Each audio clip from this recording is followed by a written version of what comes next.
जय हिंद साथियों। आज का हमारा डिस्कशन होने वाला है 16 संस्कार पर। इसे इग्नोर करके मत जाइएगा, क्योंकि देखो आप बच्चा हो या बच्ची हो, आगे चल करके शादियां होंगी आप सभी की, तो इन संस्कारों की आवश्यकता पड़ने वाली है। तो अगर आप देखें परीक्षा के पॉइंट ऑफ व्यू से तो भी हेल्पफुल है, और अगर जीवन के पॉइंट ऑफ व्यू से देखें तो भी इम्पॉर्टेंट है। तो स्किप करके मत जाना, 4-6 मिनट का मामला है और समझ में सारी बातें आ जाएंगी। बेटा एक्चुअली क्या होता है ना कि प्राचीन काल में प्रत्येक कार्य किसी न किसी संस्कार से शुरू होता था। जैसे आप गाड़ी लेके आए, नारियल नींबू लेके फोड़ दिया वगैरह वगैरह। और भी तो शादी का प्रोग्राम चल रहा है तो पंडित जी को दिखाया कुंडली दुनियादारी, मतलब जो भी है, जिस भी धर्म को मानने वाला है वो अपने किसी न किसी व्यक्ति को दिखाएगा कि किस तरीके से किस तारीख को रखा जाए, क्या किया जाए। तो प्राचीन काल में भी ऐसे ही होता था, और उस समय संस्कारों की संख्या थोड़ी बहुत नहीं थी, 40 से भी ऊपर थी। लेकिन समय बदलता गया, लोगों में व्यस्तता बढ़ती गई, तो कहीं ना कहीं जो है संस्कारों की संख्या जो है घटती गई। और अगर वर्तमान में बात करें तो आपको 16 प्रकार के संस्कार मिलेंगे, और इन 16 में भी आप जानते हो कि 2-4 यूज में आते हैं और बाकी तो फिर वो भी निरर्थक होते जा रहे हैं। समझ रहे हो? तो आप चाहें तो कर सकते हैं, तो उसके लिए जानना जरूरी है। ठीक, चलिए एक एक के हम डिस्कशन कर लें, एक एक के बारे में हम जानते हैं। ठीक है, तो सबसे पहले बात करेंगे गर्भाधान संस्कार की। बेटा इस संस्कार में एक्चुअली होता क्या है, संतान प्राप्ति के लिए यह संस्कार करवाया जाता है। ठीक है, तो गर्भाधान संस्कार क्या होता है, इसमें जो है संतान प्राप्ति के लिए करवाया जाता है। ओके, संतान प्राप्ति के लिए आपका जो है गर्भाधान संस्कार करवाया जाता है। ठीक है, दूसरा है आपका बेटा सीमांतोन्नयन। पहला वाला हो गया, दूसरा सीमांतोन्नयन है। इसमें क्या होता है, गर्भ में जो संतान पल रही है, बेटा या बेटी पल रही है, ठीक है, उसकी रक्षा के लिए करवाया जाता है। मतलब गर्भ में जो बेटा है या बेटी है, अब आप इसे दूसरी भाषा में कहें ना तो बच्चा कह सकते हैं। ठीक है, जो भी कुछ है, बेबी जो भी है वो पल रहा है, सुरक्षित रहे, स्वस्थ रहे, है ना, किसी प्रकार की समस्या ना हो, उसके लिए बेटा सीमांतोन्नयन संस्कार करवाया जाता था। अब अगला है आपका जात कर्म। ठीक है, कौन सा है बेटा, जात कर्म संस्कार है। इसमें क्या होता है, बच्चे के उत्पन्न होने पर, जब बच्चे का जन्म हो जाता है उसके बाद ये संस्कार करवाया जाता है। ठीक है, मतलब बच्चा जब उत्पन्न होता है, जन्म लेता है, उस दौरान जो है जात कर्म संस्कार करवाया जाता है। ठीक है, अगला कौन सा है बेटा, अगला आपका पुंसवन है। पुंसवन में क्या होता है, ये जो संस्कार है ना, पुत्र प्राप्ति के लिए करवाया जाता था। विशेष करके बहुत होता था पहले के समय में, क्योंकि लड़ाइयां बहुत होती थी, हर समय तलवार लेके कूद पड़ते थे, तो उसके लिए कहीं ना कहीं पुत्र को, क्योंकि क्या था ना कि पुरुष प्रधान समाज था, समझ रहे हो, तो ये बहुत होता था। तो पुंसवन संस्कार जो है बेटा, ये आपके पुत्र प्राप्ति के लिए किया जाता था। ठीक है, पुत्र प्राप्ति के लिए करवाया जाता था।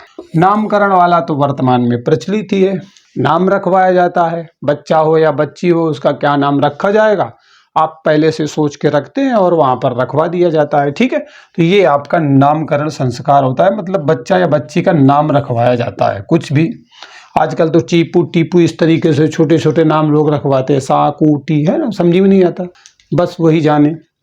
अन्नप्राशन में क्या होता है, अन्नप्राशन मतलब इसमें क्या होता है, जो बच्चा या बच्ची होता है उसको पहली बार अन्न देना शुरू किया जाता है। पहली बार जो है अन्न दिया जाता है, अनाज पहली बार दिया जाता है अन्नप्राशन में। ठीक है, निष्क्रमण में क्या होता है, निष्क्रमण, निष्क्रमण संस्कार में क्या होता है, बच्चा या बच्ची को पहली बार घर से बाहर निकाला जाता है। ठीक है, मतलब बच्चा या बच्ची को पहली बार क्या किया जाता है, बाहर निकाला जाता है, उससे पहले नहीं। ओके, चूड़ा कर्म संस्कार तो आप जानते हो, और इसमें जो है जनेऊ वगैरह पहनाया करते थे, वही है क्या, मुंडन वाला है भाई, कौन सा है, मुंडन वाला है ना। मुंडन नहीं करवाते अक्सर, मुंडन में निमंत्रण, भाई चले आना, परिवार सहित आना, है ना, वही तो मुंडन संस्कार होता है बेटा। इसमें से बच्चों को जो है सफाचट क्रिकेट का मैदान तैयार कर दिया जाता है, और भी जो कुछ भी अपनी अपनी परंपराएं उस अनुसार काम होता है। तो ये आपका एक तरीके से जो है क्या होता है बेटा, मुंडन संस्कार होता है, ये आपका चूड़ा कर्म वाला। ठीक है, ये बातें आपको यहाँ पर जानने को मिल गई। अगला वाला है कर्ण भेद नामी है। कर्ण मीन्स होता है कान, तो इसमें क्या होता है, कानों को छेद दिया जाता है। हालांकि पहले पुरुषों को भी कान, देखा नहीं, कुंडल उंडल तमाम पहने रहते थे, तो कानों के जो है छेदा जाता है। ठीक है, ये काम यहाँ पे होता है। वेदारंभ नामी है, वेदारंभ मतलब वेदों को जो है कहीं ना कहीं अध्ययन की शुरुआत की जाती है, मतलब वेदों को पढ़ाने का काम शुरू किया जाता है, बच्चे को सिखाने का काम शुरू किया जाता है। ठीक है, नामी है वेद, मतलब यहाँ पर बच्चे को जो है वेद शिक्षा देना शुरू कर दी जाती है। विद्यारंभ में नामी है विद्या, मतलब बच्चे को जो है अक्षर ज्ञान वगैरह करवाया जाता है। ठीक है, बच्चे को क्या कराया जाता है बेटा, अक्षर ज्ञान कराना शुरू किया जाता है, और ये आपके जो है विद्यारंभ के अंतर्गत आता है। उपनयन संस्कार में क्या होता है कि शिक्षा प्रारंभ करने के लिए यज्ञोपवीत, यज्ञ वाला जो था ना, जो मैंने यहाँ पर आपको कंफ्यूज करने के लिए बताया था जूड़ा कर्म वाले में, वो बेटा उपनयन में होता है। इसमें यज्ञ वगैरह, यज्ञोपवीत संस्कार भी बोलते हैं, इसमें यज्ञ वगैरह करवाया जाता है, जनेऊ वगैरह कुछ पहनाई जाती है लोगों को। ठीक है, अगला बेटा आपका दिया गया है समावर्तन। समावर्तन, इसमें क्या होता है, शिक्षा की समाप्ति। जैसे कोई बच्चा पढ़ना चाहता है, पहले आप देखते थे लोग पढ़ने के लिए क्या था, इस तरह की किताबें वगैरह ज़्यादा चलती नहीं थी, तो क्या होता था, बच्चा निकल जाता था, गुरु के पास जंगल में रहता था, शिक्षा ग्रहण करता था, 8-10 साल 15 साल बाद वापस लौटता था। तो उस दौरान जो शिक्षा की समाप्ति पर संस्कार होता था वो बेटा आपकी कौन सा होता था, वो समावर्तन वाला होता था। उसके बाद विवाह, तो परिचित हो नहीं परिचित हो तो कुछ दिन बाद जो है इससे परिचित हो जाओगे आप लोग।